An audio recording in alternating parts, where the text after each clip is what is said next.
கிறிஸ்து இயேசுக்குள்ளே எனக்கு பிரியமான சகோதர சகோதரிகளே, குழந்தைகளே, திருவருகை காலத்தினுடைய 3வது ஞாயிற்றுக்கிழமையை நாங்கள் கொண்டாடி கொண்டிருக்கிறோம் இல்லையா? அப்படிதானே பிள்ளைகள்? திருவருகை காலத்தினுடைய 3வது ஞாயிற்றுக்கிழமையை நாங்கள் கொண்டாடுகிறோம். என்ன பிள்ளைகள், என்னையை பாருங்க, அங்கேயும் பார்க்கக்கூடாது, கீழே குறியக்கூடாது, அங்கேயும் பார்க்கக்கூடாது. நான் கேட்குற கேள்வி விளங்குதா உங்களுக்கு? கேட்குற கேள்வி விளங்குதா? திருவருகை காலத்தினுடைய 3வது ஞாயிற்றுக்கிழமையை கொண்டாடுகிறோம் இல்லையா? ஆமாம், அவங்க ஆமாம், சரியா? அலர்ட்டாக இருக்கணும். திருவருகை காலம் அப்போ என்ன காலம்? என்ன காலம்?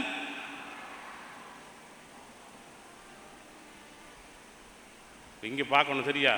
எப்படி இருந்தீங்கன்னு சொன்னால் ஒன்றும் ஏறாது. ரைட். ஸோ தவக்காலத்தினுடைய 3வது ஞாயிற்றுக்கிழமையை நாங்கள் கொண்டாடுகிறோம், சரியா? இப்போ இந்த தவக்காலம் நமக்கு கொடுக்கப்பட்டிருக்கிறது ஒரு உறவின் காலம். எமக்கும் கடவுளுக்கும் இருக்கக்கூடிய உறவை புதுப்பிக்கின்ற ஒரு காலம். எமக்கும் எம்முடைய சகோதர சகோதரிகள், கணவன் மனைவி, பெற்றோர் பிள்ளைகள், சொந்தங்கள், இவர்களுக்கிடையே இருக்கக்கூடிய உறவை புதுப்பிக்கின்ற ஒரு காலமாக இந்த காலம் இருக்கிறது. இன்றைய நாளிலும் கடவுள் இதே இந்த வார்த்தை ஊடாக, இறை வார்த்தை ஊடாக ஒரு சந்தர்ப்பம் கொடுக்கிறார். இந்த உறவை நீங்கள் மீண்டும் பூச்சி கொள்ளணும்னு சொல்லிட்டு. ஏனென்று சொன்னால், நாங்கள் மனிதர்கள் பாவம் செய்யக்கூடியவர்கள், தெரிஞ்சோ தெரியாமலோ பிளவிடக்கூடியவர்கள். இந்த பிழைகளினூடாக, பாவத்தினூடாக, இந்த பாவம் செய்கிற முக்கியமான வேலை என்னென்று சொன்னால், ஐசாயா 59:2 நீங்கள் போய் வாசித்து பார்த்தீங்கன்னா விளங்கும். ஐசாயா 59:2, உங்கள் அக்கிரமங்களே உங்களை படைத்தவிடமிருந்து பிரித்து விட்டது அப்படின்னு சொல்லுவோம். உங்கள் அக்கிரமங்களை நாங்கள் செய்த பாவம் என்ன செய்யுமா? எங்களை கடவுளிடமிருந்து என்ன செய்யுமா? பிரிச்சிடுமா. நாங்கள் கடவுளை விட்டு தூர போயிடுவோம். கடவுளுக்கு எங்களுக்கு இடையில ஒரு பெரிய பாதாளம் வந்துடும். நாங்கள் பாவம் செய்ய செய்ய செய்ய செய்ய பாதாளம் என்று சொன்னால் இடைவெளி, சரியா? நாங்கள் பாவம் செய்ய செய்ய செய்ய ஆண்டவட்டை விட்டு தூர போயிடுவோம். அந்த ஊதாரி மகன் தொலை நாட்டுக்கு போயிட்டானா, அப்பா விட்டு தூர போயிட்டான் இல்லையா? சொல்லப்படுது இல்லை? ஊதாரி மகன் பாவம் செய்தோம். ஸோ இந்த தவக்காலம் எங்களுக்கு கொடுக்கப்பட்டிருக்கிறது. இந்த உறவை நாங்கள் திரும்பவும் கட்டி எழுப்புறது, இந்த உறவை நாங்கள் திரும்பவும் கட்டி எழுப்புறதுக்காக இந்த தவக்காலம் எங்களுக்கு கொடுக்கப்பட்டிருக்கிறது. இன்றைய நாளிலே இறை வார்த்தையினூடாக இந்த உறவுகளை கட்டி எழுப்புவதற்கு கடவுள் இயேசு ஒரு ஆயுதத்தை கையில் எடுக்கிறார். என்ன ஆயுதம் அது? இந்த உறவுகளை கட்டி எழுப்புறதுக்கு, பிரிந்த உறவுகளை, உடைந்த உறவுகளை, விரிசலடைந்த உறவுகளை கட்டி எழுப்புவதற்கு, திரும்ப ஒன்றிணைக்கிறதுக்கு இயேசு ஒரு முக்கியமான ஒரு ஆயுதம் எடுக்கிறார். இப்போ அங்கே ஈரானுக்கும் இஸ்ரேலுக்கும் அமெரிக்கா போர் நடக்குதா இல்லையானே? அங்கே என்ன முக்கியமான ஆயுதங்கள் பயன்படுத்துகிறாங்க? என்னது? மிசால் அடிக்கிறாங்க, ட்ரோன் அடிக்கிறாங்க இல்லையா? பல பல ஆயுதங்கள்லாம் அடிக்கிறாங்க. அது உறவு வளர்க்குமா? உறவு வளர்க்குமா? வளர்க்காது. ஆனால் இயேசு இன்றைக்கு எடுக்கிற ஒரு ஆயுதம், முக்கியமான ஆயுதம், அது உறவுகளை வளர்க்கும். அதை அப்படி காட்டுறாரு, எப்படி அந்த உறவுகளை வளர்த்துருக்குன்னு சொல்லி போட்டு காட்டுறாரு. நான் உங்களுக்கு சொல்கிறேன். இன்றைக்கு நற்செய்தியில் பார்த்தீங்கன்னு சொன்னால், இயேசுநாதர் எருசலேமிலிருந்து கலிலேயாவுக்கு போகணும், சரியா? பாருங்க, எப்படின்னு சொன்னால், இங்கேருந்து அந்த தொங்கலுக்கு போகணும், அந்த தொங்கலுக்கு போகணும், அப்படி சரியா? இப்போ பாருங்க, இங்கேருந்து அங்கே போகும் பொழுது இப்படி நேராக போகிறது லேசா, அப்படி சுற்றி போய் அப்படி போகிற லேசா? எது இலகு? நேராக போகிறது இலகு இல்லையா? ஆனால் யூதர்கள் போக மாட்டாங்க. அப்படி யூதர்கள் அப்படி போக மாட்டாங்க. ஏன்னு சொன்னால், இடையில சமாரியர்களோட ஊர் இருக்குது. சமாரியர்களுடைய ஊர் இருக்குது. சமாரியர்கள் யாருன்னு சொன்னால், இப்போ பாருங்க, உங்களுக்கு தெரியும், யாக்கோப்புக்கு எத்தனை பிள்ளைகள்? இந்த மறையாசிரியர்கள் மறைக்கல்வி பிள்ளைகள் சொல்லணும், பதில் சொல்லணும். யாக்கோப்புக்கு எத்தனை பிள்ளைகள்? ஐயோ, மறைக்கல்வி 12 பிள்ளைகள், சரிதானே? யாக்கோப்புக்கு 12 பிள்ளைகள். 12 பிள்ளைகள் 12 கோத்திரங்களாக பிரிக்கப்பட்டார்கள், சரியா? காலப்போக்கில் என்ன நடந்ததுன்னு சொன்னால், அந்த 12 கோத்திரங்கள் 2ஆக பிரிக்கப்பட்டது. ஒன்று ஜூதா கோத்திரமும் பெஞ்சமின் கோத்திரமும் சேர்ந்த ஒன்றும் மிச்ச 10 பேரும் ஒன்றா சேர்ந்தாங்க. சரியா? இப்போ இந்த ஜூதா கோத்திரமும் பெஞ்சமின் கோத்திரமும் சேர்ந்து ஜூதர்கள் அப்படி ஒன்று வந்தாங்க. சரியா? இந்த 10 கோத்திரம் சேர்ந்து இஸ்ரேல் அப்படின்னு சொல்லி வந்தாங்க. சரியா? இப்போ என்ன நடந்ததுன்னு சொன்னால், அசீரியர்கள், இப்போ சிரியான் இருக்க நாடு இருக்குல்ல, சிரியா நாடு இருக்குல்ல, இஸ்ரேல் பக்கத்தில் சிரியா நாடு இருக்கு. இந்த அசீரியர்கள் என்ன செய்தாங்க, படையெடுத்து இந்த 10 கோத்திரங்கள் அவங்கள பிடிச்சி, சரியா, இவங்களை அடிமைப்படுத்தி இவங்களுடைய கலாச்சாரம், இவங்களுடைய மதம், இவங்களுடைய வழிபாடு எல்லாத்தையும் அங்கே புகுத்துனாங்க. அப்போ என்ன நடந்ததுன்னு சொன்னால், இந்த 10 கோத்திரம் இந்த அசீரியர்களோடு சேர்ந்து மிக்ஸ் ஆகிட்டாங்க. மிக்ஸ் ஆகணும். இந்த ஜூதர்கள் என்ன செய்தாங்க, இவங்க கலக்கப்பட்டவர்கள், கலப்படம் அடைந்தவர்கள், இவர்கள் தூய்மையற்றவர்கள், இவர்கள் தீட்டுப்பட்டவர்கள் அப்படின்னு சொல்லி ஒதுக்கி வச்சுட்டாங்க. இவங்க தான் சமாரியர்கள். புரியுதா உங்களுக்கு? புரியுதா உங்களுக்கு யார் சமாரியர்கள்? இவர்கள் தான் சமாரியர்கள். இப்போ யூதர்கள் என்ன செய்வாங்க, அவங்க வீட்டுக்குள்ளே போக மாட்டாங்க.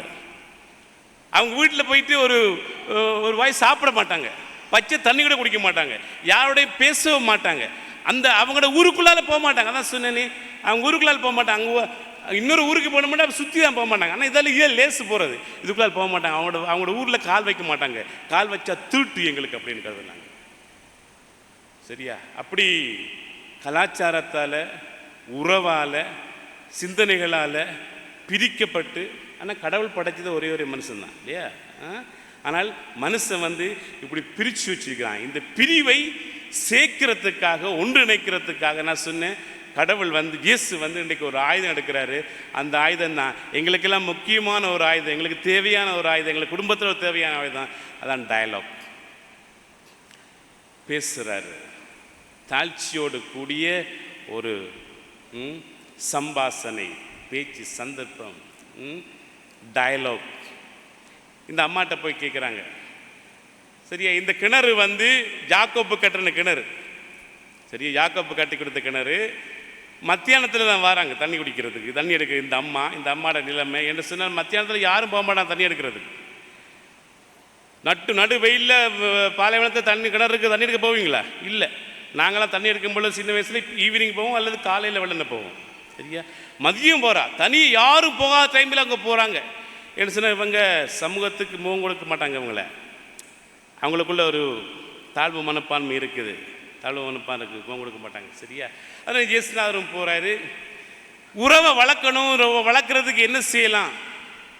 இந்த பெரியல் ஒன்று இருக்குது, சமாரியர்களுக்கும் ஜூதர்களுக்கும் இடையே ஒரு பெரியல் ஒன்று இருக்குது, இதை உடைக்கணும், இந்த ஓலை உடைக்கணும், என்ன செய்யலாம் அப்படின்னு இயேசுநாதர் பார்க்கும் பொழுது மெதுவாக ஒரு சம்பாஷணை அவருக்கும் இயேசுவுக்கும் இடையிலே இவரே தொடங்குறாரு, இவரே இனிஷியேட் பண்ணுறாரு. எனக்கு கொஞ்சம் தண்ணி கொடுமா.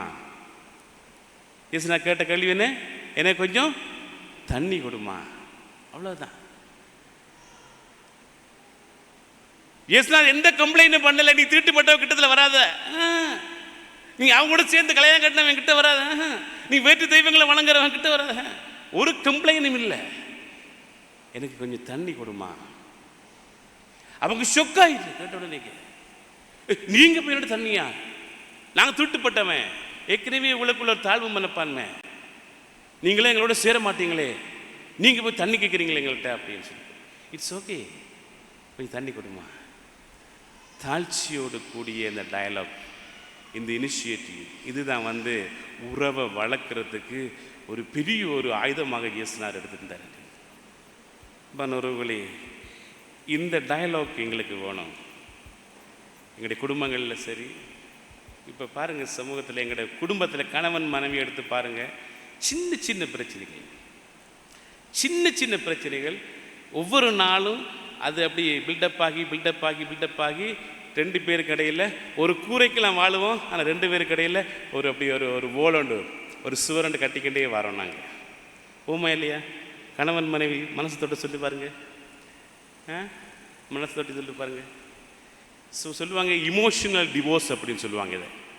இதை சொல்லுவாங்க இமோஷனல் டிவோர்ஸ் அப்படின்னு சொல்லுவாங்க. சரியா? ஒரே கூரைக்குள்ள வாழுவான், ஒரே குடும்பத்தில் வாழுவான், ஆனால் 2 பேருக்கு இடையில் ஒரு சுவர் ஒன்று அப்படியே கட்டப்பட்டு போகுது. உறவு மெதுவாக பிரிவு. என்ன சொன்னால் நாங்கள் பேசுறது கிடையாது, மனசு விட்டு பேசுறது கிடையாது, எங்களுக்கு டைம் இல்லை. இயேசுநாதர் இன்றைக்கு மனசு விட்டு பேசுறதுக்கு ஒரு இனிஷியேட்டிவ் எடுக்கிறார், முயற்சி எடுக்கிறார். என்ன அந்த முயற்சி? கொஞ்சம் தண்ணி கொடுங்கம்மா. ரைட், இது மிகவும் முக்கியமான, இது அதிக போயிட்டுங்க. எங்களுடைய குடும்பத்தில் மனசு விட்டு பேசுறதுக்கு அந்த விஷயம் அதிக போயிடுச்சு. நீங்கள் கணவன் மனைவிமார் எப்போ கடைசி அவங்க புருஷன்ட்ட கேட்டீங்க, எப்போ கடைசி அவங்க மனைவியிட்ட கேட்டீங்க, நல்லா இருக்கிறியாம்மா, சந்தோஷமா இருக்கிறியா? எப்போ கடைசியாக கேட்டீங்க, சுகமாக இருக்கிறியா? எப்போ கடைசியாக கேட்டீங்க? தான் அவர் பார்த்து சிரிக்கிறாரு. எப்போ கடைசியாக கேட்டீங்க? உங்களை கேட்டு பாருங்கள், மனசை கேட்டு பாருங்கள். நீங்கள் எப்போ கடைசியாக உங்களோட மனைவியை பார்த்து இல்லை உங்களோட கணவனை பார்த்து சந்தோஷமாக இருக்கிறியா, சுகமாக இருக்கிறியா, எப்போ கடைசியாக கேட்டீங்க? இது கேட்டு பாருங்க. எப்படி கேட்டது மிக முக்கியமானது. எப்போ நீங்கள் மனசு விட்டு பேசுனீங்க? இன்றைக்கு 2 பேரும் இயேசுவும் இந்த சமாரிய பெண்ணு மனசை விட்டு பேசுகிறாங்க. குறைகளை சுட்டி காட்டலை. எல்லாருக்கும் குறைகள் இருக்குது. யாரும் சொல்ல முடியாது ஐயோ நான் நிறைவுள்ளவன்னு சொல்ல முடியாது. எல்லாருக்கும் குறைகள் இருக்குது. எல்லாரும் பிளவிடக்கூடியவங்க. கடவுள் எங்களை உருவாக்கியது அப்படித்தான், வேறு வழி கிடையாது. நாங்கள் அப்படியே கூட தான் வாழணும். ஆனால் அப்படியே போக முடியாது, அப்படியே போக முடியாது.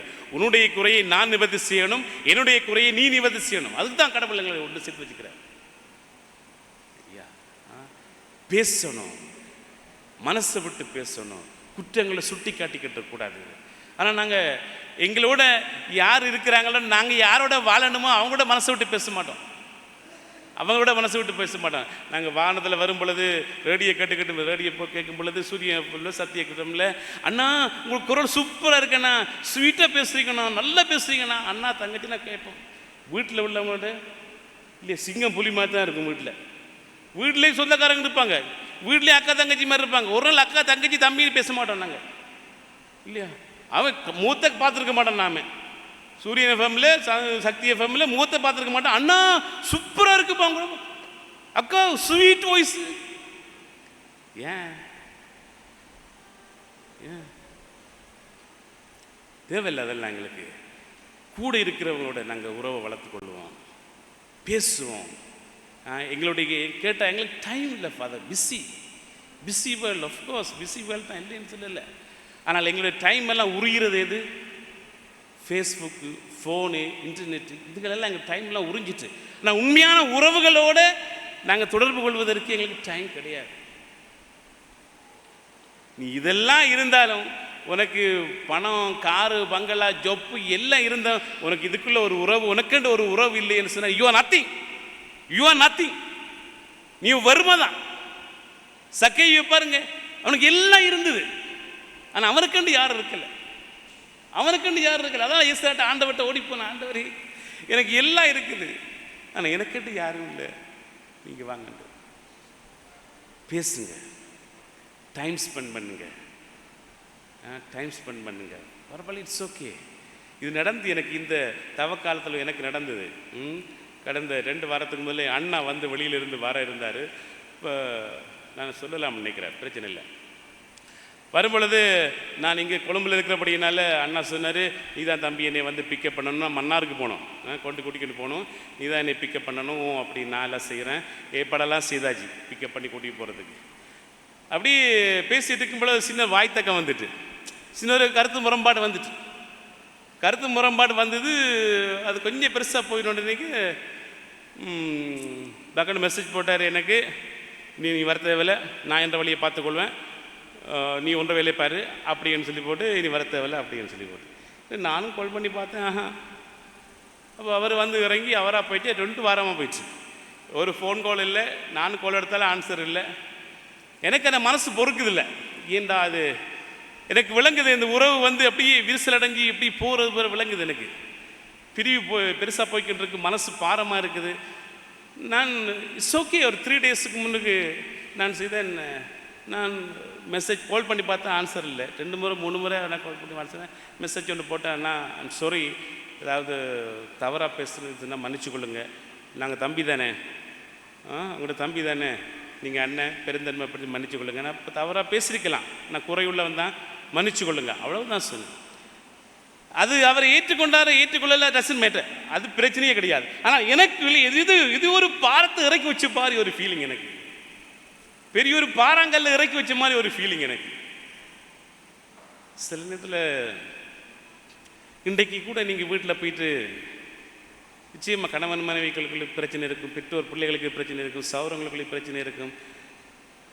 சாரி தெரியாமல் செஞ்சிட்டேன் அப்படின்னு சொல்லும் பொழுது செய்வதெல்லாம் செஞ்சுட்டு வந்து சொரு கேட்குறா அப்படின்னு கேட்பாங்களா இல்லையா?